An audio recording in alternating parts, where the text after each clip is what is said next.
Assalamualaikum warahmatullahi wabarakatuh.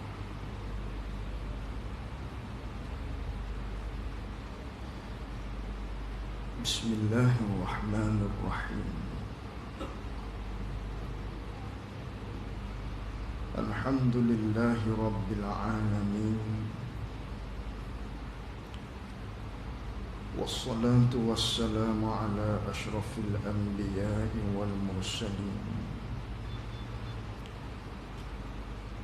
wa ala alihi wa sahbihi ajma'in.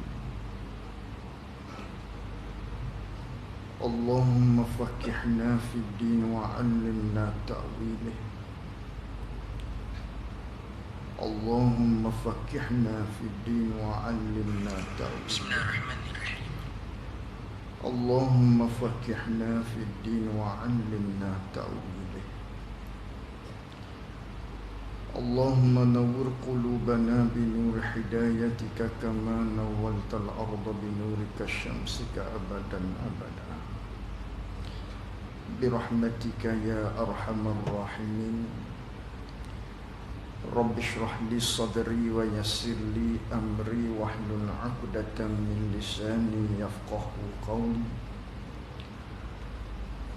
Allahumma iftah 'alaina futuhal 'arifin waj'al a'malana khalisatan liwajhikal karim. Allahumma salli wa sallim ala sayyidina wa maulana Muhammad. Kitab Taqribul Ikhwan, muka halaman yang ke-22.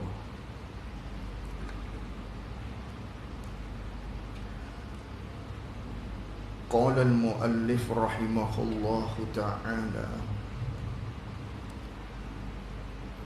wa nafa'ana bi'ulumihi wa bi'ulumina fid darain amin. Bahasan sifat hayah.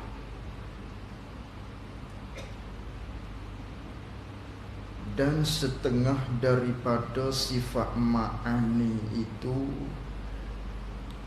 ialah sifat hayah, yakni sifat ayah ni artinya dalam bahasa Melayu sifat penghidup. Hadirin muslimin muslimat yang dirahmati oleh Allah Subhanahu wa taala, kita sambung pengajian kita muzakarah kuliah maghrib kita menerusi kitab Taqribul Ikhwan karangan almarhum Tuan Guru Abdul Qadir bin Wangah Al-Fatani rahimahullahu ta'ala, di mana perbahasan kita pada malam ini ialah berkaitan dengan sifat yang seterusnya, iaitulah sifat hayah, sifat penghidup. Wajib kita i'tiqad Allah Ta'ala dia bersifat dengan sifat hayah. Jadi kata pengarang rahimahullahu ta'ala, bahasan sifat hayah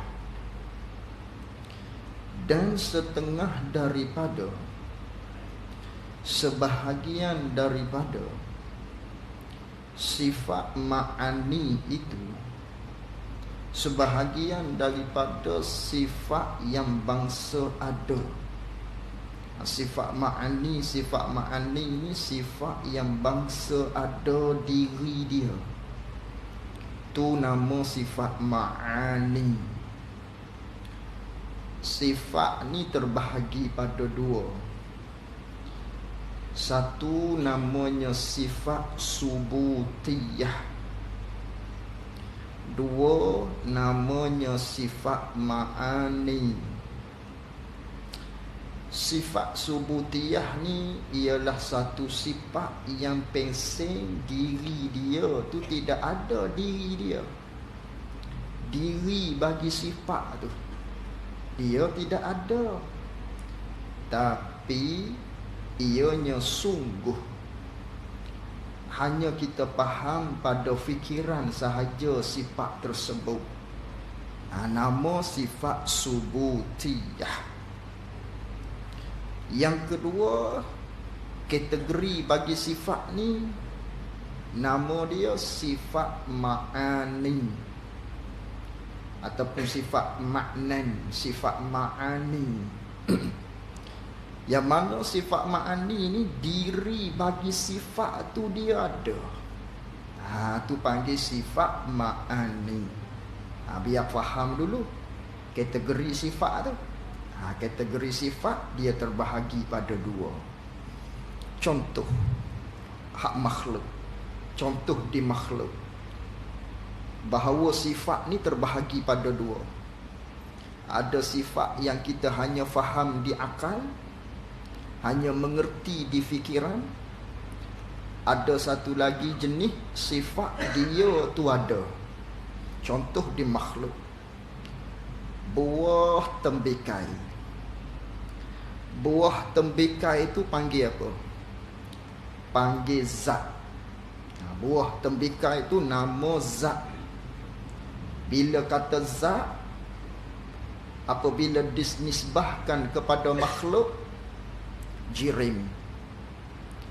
Zat kalau dinisbahkan kepada makhluk ciptaan Allah, jirim. Itu timun tembikai itu jirim, zat bagi makhluk. Adapun zat Allah Ta'ala tidak berjirim, mukhalafah. Belajar dah hal itu di sifat mukhalafah. Jadi buah timun, buah tembikai ni, nama dia satu diri, satu zat, jirim, buah. Mana sifat dia? Mana sifat dia? Hijau, sifat dia. Sifat bagi tembikau, hijau. Merah, sifat bagi tembikai, iaitu isi dia tu, merah. Mana lagi sifat dia? Bulat. Bulat pun sifat juga. Sifat bagi tembikai. Baik. Hijau nama sifat. Apa lagi? Tadi bulat nama sifat. Sama-sama sifat, tapi kategori berbeza tu. Bulat dengan hijau tu walaupun nama sifat, kategori berbeza. Adapun bulat, itu kategori dia sifat subutiyah. Bulat tu, bulat tu sifat subuti, subutiyah, sifat yang bangsa subut. Sungguh kita faham di fikiran kita bulat. Hakikat diri bagi bulat tu, tidak ada hakikat bagi diri bulat tu. Ada ni bulat ni. Tu buah tembikai, hak kita tunjuk tu bulat tu. Tu buah tembikai. Maka disebutkan di sini bahawa bulat ni ialah sifat, tapi sifat tu hanya kita faham di fikiran kita. Bulat ni seperti ini nama bulat. Hakikat bulat tu, diri dia ada ke tidak ada? Sungguh. Tu sungguh. Dia bukan ada. Hanya faham di fikiran bulat. Itu satu, nama dia sifat subutiyah. Yang kedua, hijau, merah. Hijau, merah ataupun manis buah tembikai tadi. Ini kategori sifat juga, tapi sifat ma'ani nama dia. Sebab apa kategori sifat ma'ani? Kerana hijau ni dia tu ada. Sifat hijau ni adalah sifat, kategori dia tu ialah yang ada. sifat yang bangsa ada. Mana hak kita nampak boleh kesan dengan mata kepala kita tu lah warna hijau, warna merah, manis. Boleh kita kesan dengan lidah kita. Boleh kesan dengan lidah kita. Oh manis oh masing oh tawar contohnya. Pahit itu dapat kesan. Setiap benda yang boleh dikesan dengan panca indera, 5 panca indera, melalui pekecap, penyentuh, pelihat, pendengar, maka setiap benda yang boleh dikesan dengan panca indera, benda sifat tu dikategorikan di dalam kategori sifat ma'ani. Kalau hak makhluk, kategori dia sifat ma'ani. Tu nak contoh supaya kita dapat fikir perlahan-lahan. Dengar selalu, insya-Allah kita faham. Dia tak payah sebenarnya, tapi kena kerap kali dengar. Sifat terbahagi pada 2. Satu sifat yang bangsa sungguh, satu sifat yang bangsa ada. Tu biar kita faham hak tu dulu. Tak faham malam ni pun tak apa, tapi biasakan dengar benda tu. Kerana dia adalah suatu benda yang elok kita tahu untuk memahami di sifat-sifat Allah Subhanahu wa taala. Baik, demikianlah perbahasan kita pada malam ni, sifat hayah. Bermula daripada yang kita belajar pada pertemuan kita yang lalu, sifat kudrat, iradat, ilmu, hayat, sama, basar, kalam. 7 ni kategori sifat ma'ani. Kategori sifat ma'ani. Maknanya sifat ni ada. Betul-betul ada sifat ni. Ada di mana? Ada di Allah. Bagaimana? Wallahu a'lam. Hak tu tak sama dengan makhluk. Tak boleh nak fikir dah. Cukup dah. Setakat tu je wajib kita i'tiqad. Sifat ni ada di Allah. Ada bagaimana tu? Bukan seperti ada hijau di buah kelapa, ada hijau di buah tembikai. Bukan. Tapi ada di Allah. Ini kudrat, iradat, ilmu, hayat, sama, basar, kalam. Namanya sifat ma'ani. Allah tu ada. Satu. Ni lapisan yang pertama untuk kita faham. Allah tu ada. Satu. Sifat kudrat ni pun ada juga. Ada di Allah. Allah tu ada. Sifat iradat pun ada. Ada di Allah. Allah ni ada. Sifat ilmu pun ada. Ada di Allah. Allah tu ada. Ni sifat hayat pada malam ni. Ada juga. Ada di Allah. Ini sifat kudrat, iradat, ilmu, hayat, sama, basar, kalam. Nama sifat ma'ani, nama dia. Sifat yang jenis ada. Sekira-kira ada ni takdir kalau Allah Ta'ala buka hijab di akhirat kelak, boleh tengok sifat ni. Sebab apa? Sebab dia ada. Sifat tu ada. Tapi dia sifat. Tapi dia walaupun sifat, dia tu ada. Ini sifat kudrat hingga sifat kalam. Berbeza dengan sifat wujud, kidam, baqa', mukhalafah, qiyamuhu binafsih, wahdaniyah. Ini kategori sifat yang bangsa sungguh. Bangsa sungguh. Kalau hak di makhluk, seperti kita kata bulat tadi tu, dia hanya reti sahaja di fikiran kita. Ada, kekal, tidak ada permulaan, tak sama dengan makhluk. Satu.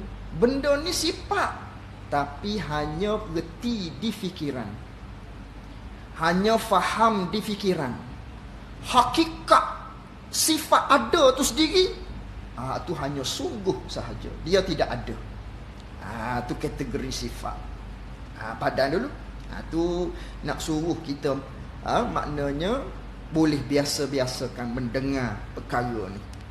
Ni dari sudut ilmu akidah. ilmu usuluddin perbahasan dia. Tapi tak wajib lah kita tahu sampai mananya benda-benda tersebut tadi. Sifat bangsa ada, ataupun sifat yang bangsa sungguh, hak tu tak wajib tahu. Hak wajib kita i'tiqadnya Allah bersifat dengan sifat hayat, cukup Allah bersifat dengan sifat qudrat, Allah bersifat dengan sifat ilmu, dan kita faham makna dia, cukup dah. Hak ni sifat kategori mana ni? Hak tu tak wajib tahu. Cuma tahu tu molek, elok, untuk memperluas-luaskan ilmu. Jadi setengah daripada sifat ma'ani itu ialah sifat hayat. Banyak lagi sifat ma'ani, antaranya sifat hayat. Apa makna sifat ayat dalam bahasa Melayu kita? Bahasa Melayu kita, apa makna dia? Kalau dalam bahasa Arab, sifat hayat.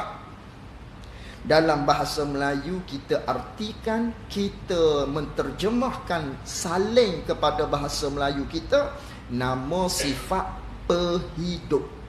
Itu sifat pehidup. Itu dalam bahasa Melayu. Kalau bahasa Arab, sifat hayah. Wajib beriman Allah bersifat dengan sifat hayah, ataupun Allah bersifat dengan sifat pehidup. Wajib beriman ada mempunyai sifat hayah. Allah bersifat dengan sifat hayah. Apa makna pehidup ni? Sifat hayat ni apa maksud dia? Iaitu sifat hayat ni ialah satu nama. Sifat hayah ni ialah satu nama, satu panggilan yang digunakan nama tersebut tu bagi satu perkara, menunjukkan kepada satu sifat yang ada ia sifat tersebut, ada ia perkara tersebut ada pada zatnya, zat Allah Ta'ala. Sifat hayah ni ialah satu nama bagi satu sifat yang ada di Allah Ta'ala pada sedia kala lagi. Itu panggil sifat hayah. Seperti kita ada anak kita letakkan dengan nama Abdullah, contoh. Abdullah tu apa? Abdullah tu ialah satu nama yang merujuk kepada anak kita tu, empunya bagi nama. Atau Abdullah tu satu nama yang merujuk kepada nama bagi anak kita. Sama juga sifat hayah ni, satu nama. Hayat ni satu nama yang menunjukkan kepada satu sifat, yang mana sifat ni ada di Allah Subhanahu Wa Ta'ala. Itu panggil sifat hayat. Tak habis lagi takrif dia. Maka pasal bersifat ia Allah. Maka pasal tu dengan makna dengan sebab. Dengan sebab. Maka dengan sebab bersifat ia Allah, maka dengan sebab bersifat ia Allah dengan ini sifat ni, sifat hayah ni, ataupun dalam bahasa Melayu kita sifat pehidup ni. Allah hidup ia Allah hidup. Dikatakan Allah tu yang hidup. Kan kita beriman Allah tu hidup, dia tak mati. Allah ni dia tu hidup, dia tak binasa. Yang kita kata Allah ni dia tu hidup, sebab apa? Sebab ada di dia sifat hayah. Itu sifat hayah tu. Sifat hayah ni satu sifat yang mana sifat ni ada di Allah. Hal keadaan Allah, dia bersifat dengan sifat hayah, dia tu hidup. Tu wajib i'tiqad. Ada pun Mu'tazilah, ini tempat beza. Perbezaan ahli sunnah dengan Mu'tazilah. Ahli sunnah wal jamaah berektikad dengan iktikad sedemikian. Adapun Mu'tazilah, ni beza kita dengan iktikad Mu'tazilah. Allah ni dia hidup. Sama dengan kita. Seri baru pada lapisan tersebut. Allah dia tu hidup, dia tak mati, dia tak binasa. Itu sama dengan Mu'tazilah. Tapi kata Mu'tazilah, pegangan dia, Allah tu hidup dengan zat. Tidak ada sifat bagi Allah. Allah tak ada sifat. Sifat hayat ni tak ada. Tapi Allah hidup. Hidup tanpa ada sifat. Hidup dengan zat dia panggil. Itu puak-puak Mu'tazilah. Ni kebanyakannya kalau kita tak belajar sifat-sifat Allah ni, boleh jadi cenderung ke arah ni dengan kita tak sedar ni. Ni bahaya ni. Lepas tu duk kata kita ahli sunnah.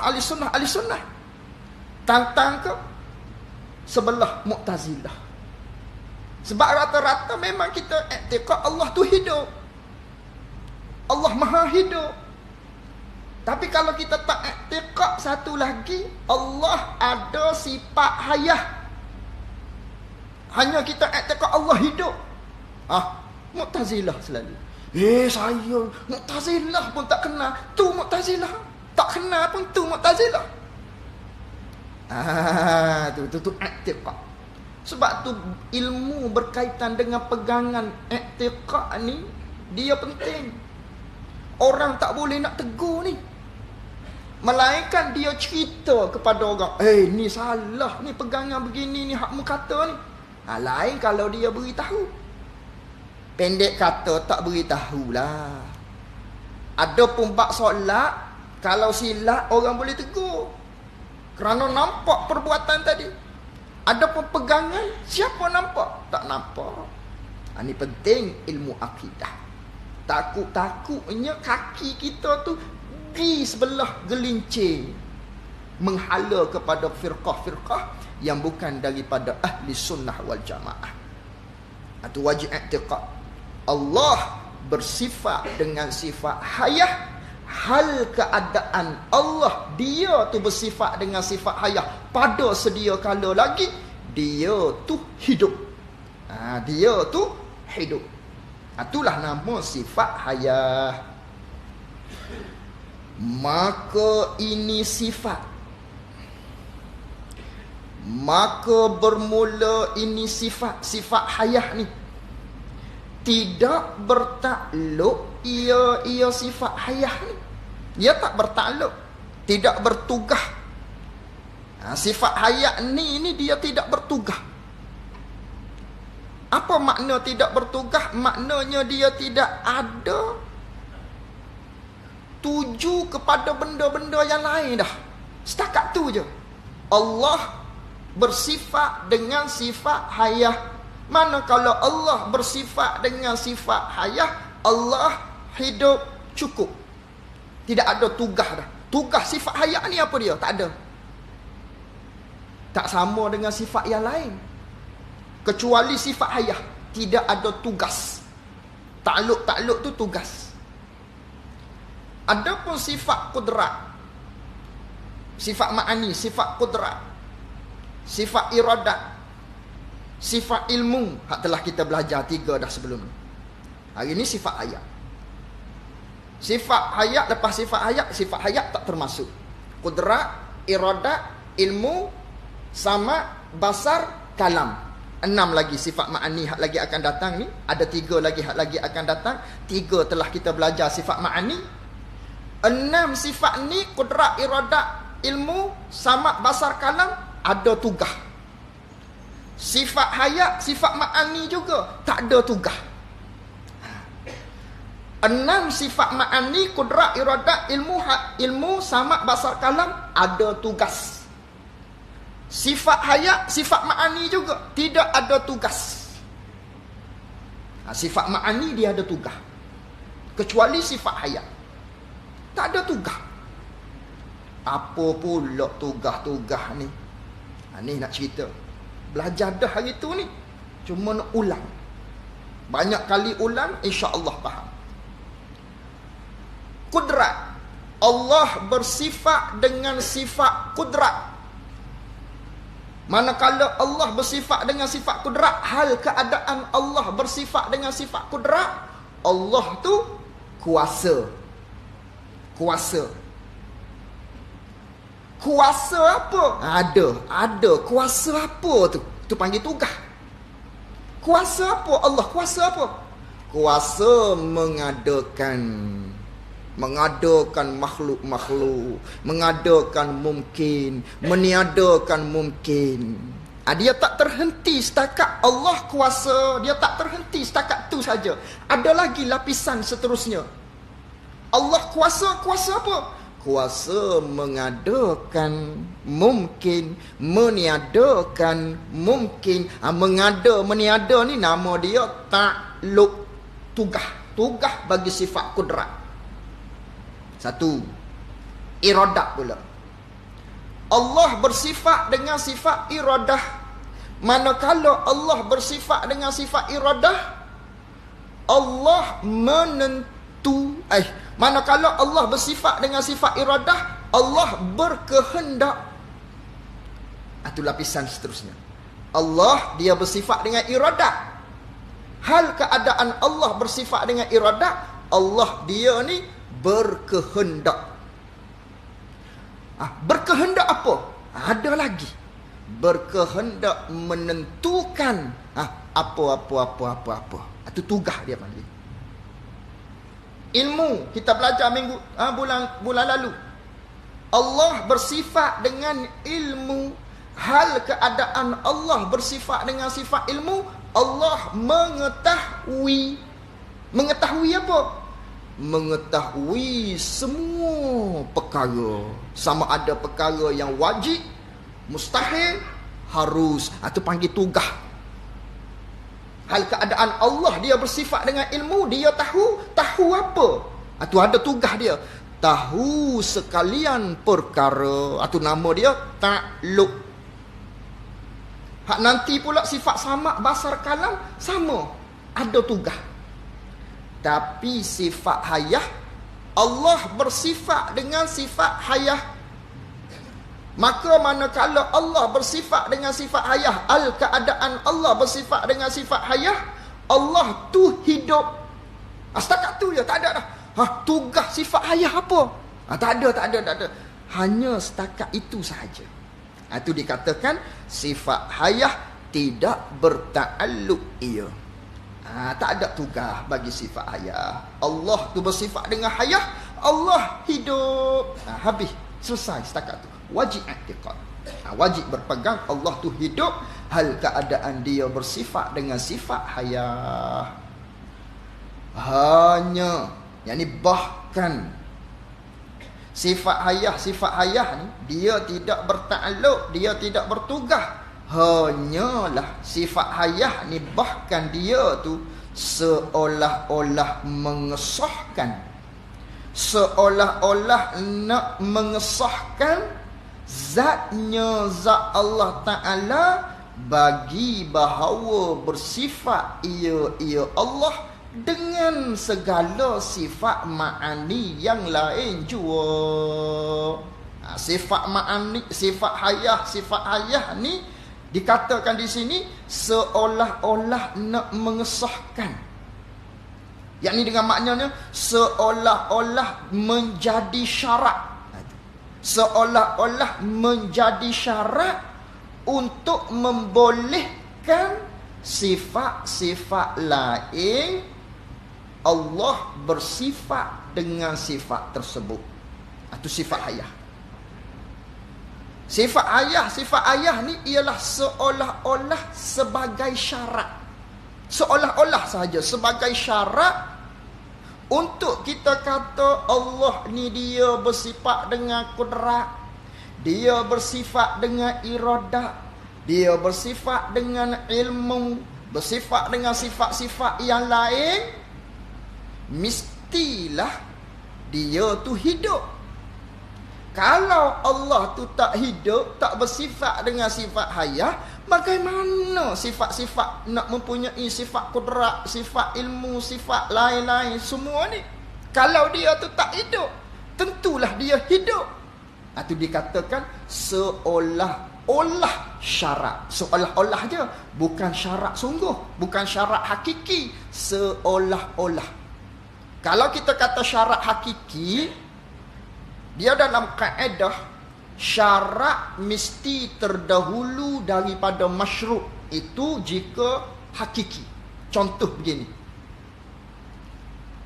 Solat. Antara syarat solat apa dia? Wuduk. Antara solat dengan wuduk, yang mana kena terlebih dahulu? Mesti wuduk dulu, barulah solat. Mesti ada wuduk dulu, baru solat. Bermakna syarat ni terlebih awal, iaitu wuduk dulu, baru solat. Syarat mesti lebih awal daripada masyru', nama dia. Wuduk mesti terdahulu daripada solat. Kena ada wuduk dulu, baru solat. Syarat sah solat ialah wuduk. Jadi, kalau sifat hayah ni ialah syarat sungguh, syarat hakiki, sebagaimana hak wuduk tadi, syarat solat ialah berwuduk. Kalau hayah ni ialah syarat sungguh, syarat hakiki, bermakna sifat hayah sahajalah yang qadim. Kerana sifat hayah kena ada dulu, baru sifat-sifat yang lain menanti setelah daripada tu. Bukan. Bukan. Sebab tu dikatakan di sini ibarat kita tu seolah-olah mengesahkan, seolah-olah jadi syarat terhadap sifat-sifat yang lain, sifat hayah. Seolah-olah sahaja. Kerana apa? Kerana nak faham sifat-sifat yang lain, mesti dia tu hidup terlebih dahulu. Seperti kita makhluk ni lah. Kita nak kata Abdullah ni tinggi, Abdullah ni kulit dia putih, Abdullah ni dia ni baik, Abdullah ni dia ni rajin. Nak kata sifat-sifat yang lain ni, mesti kita kena tahu dulu dia tu hidup ke tak hidup, mati ke hidup dia ni. Hak Abdullah hak kita nak bercakap ni, oh dia hidup lah. Baru boleh kita kata dia tu tinggi, dia tu rendah ke, dia tu putih ke, dia tu rajin ke, dan sebagainya. Kena tahu hidup dulu. Ini pun sama. Hayah seolah-olah menjadi syarat sahaja pada fikiran akal kita, maknanya untuk bersifat dengan sifat-sifat yang lain. Tu panggil sifat hayah. Tu pun tak wajib tahu. Hak wajib kita i'tiqad tadi je. Allah dia bersifat dengan sifat hayah. Hal keadaan Allah bersifat dengan sifat hayah, dia hidup. Itu hak wajib i'tiqad dalam hati kita. Itu hak selebihnya ni, itu hanya perbahasan untuk meluas-luaskan ilmu kita. Adapun hidup itu, ni dia nak terangkan kepada kita. Ni tak wajib tahu ni, cuma nak meluah-luahkan ilmu sahaja. Adapun hidup itu, yang kita kata hidup-hidup ni, bukan ta'alluq nama dia. Itu bukan ta'alluq, itu bukan tugas hidup-hidup ni. Hanyalah daripada perkara yang dinamakan dia samaratis sifat ataupun samaratus sifat. Apa samaratus sifat? Yakni kegunaan atau jaksa, kegunaan atau kesan atau hasilan bagi sifat. Hayah-hayah ni hidup-hidup ni dia bukan ta'alluq, dia dinamakan hasilan daripada sifat. Nama dia samaratus sifat. Allah bersifat dengan hayah. Manakala Allah bersifat dengan hayah, Allah hidup. Hidup tu samaratus sifat nama dia. Kalau kita buat lapisan, 2 lapisan. Allah bersifat dengan hayah, pehidup. Manakala Allah bersifat dengan sifat pehidup, Allah hidup. Hidup ni lapisan yang kedua. Ini buat contoh saja. Lapisan yang kedua. Lapisan yang kedua ni nama dia samaratus sifah. Manakah habis setakat tu je sifat hayah, setakat tu je. Setakat lapisan yang kedua je yang dikatakan samaratus sifah. Kalau sifat-sifat yang lain dia ada 3 lapisan. Allah bersifat dengan kudrat. Hal keadaan Allah bersifat dengan kudrat. Allah itu berkuasa. Itu lapisan yang kedua. Nama dia samaratus sifah. Mana kalau Allah tu kuasa, kuasa apa? Kuasa mengadakan dan meniadakan. Itu lapisan yang ketiga, nama dia ta'alluq. Itu susunan yang saya nak beri faham sahaja tu. Lapisan-lapisan tadi tu, step-step dia. Step-step dia. Nak ceritanya sifat, step yang pertama, step yang kedua, samaratus sifat, step yang ketiga, nama dia ta'alluq. Nama dia ta'alluq. Ta'alluq ni step yang ketiga dah. Untuk kita belajar tu. Habis kat situ. Tamat perbahasan tentang sifat hayah. Maknanya wajib kita i'tiqad Allah bersifat dengan sifat hayah. Hal keadaan Allah bersifat dengan sifat hayah, Allah tu hidup. Percaman kata, yakni tanda kita fikir dengan akal, kata dia ni bersifat dengan sifat hayah itu. Mana dalil yang kita fikir dengan akal menunjukkan bahawa Allah bersifat dengan hayah? Kalau ayat Quran banyaklah, ayat kursi, Allahu la ilaha illa, Allahu la ilaha illa huwal hayyul qayyum. Itu al-hayyu tu sifat hayah lah tu. Itu ayat Quran.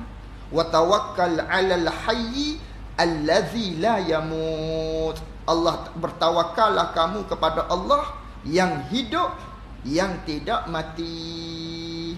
Itu dalil daripada ayat Al-Quran. Sekarang ni dalil fikir dengan akal. Manakah dalil nak mengukuhkan bahawa Allah ni bersifat dengan sifat hayah? Percaman kata, tanda kata dia bersifat dengan sifat hayah itu. Azan dulu.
Wallahu maqaman mahmudan wa subhanaka innaka la tukhlifu.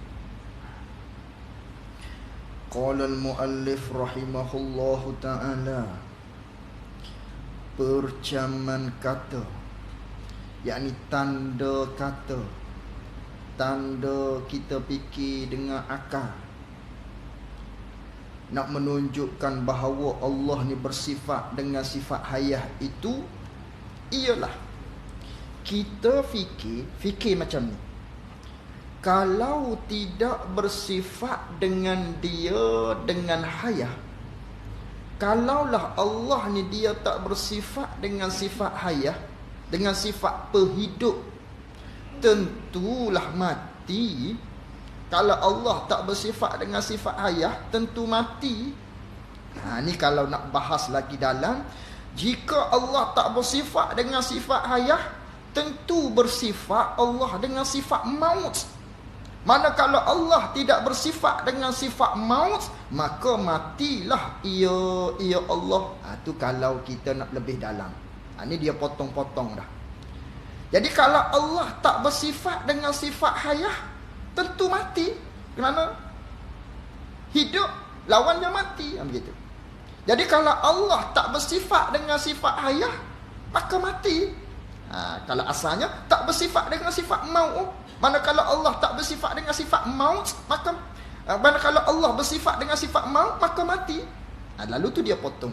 Kalau Allah tak bersifat dengan sifat hayah, tentu mati.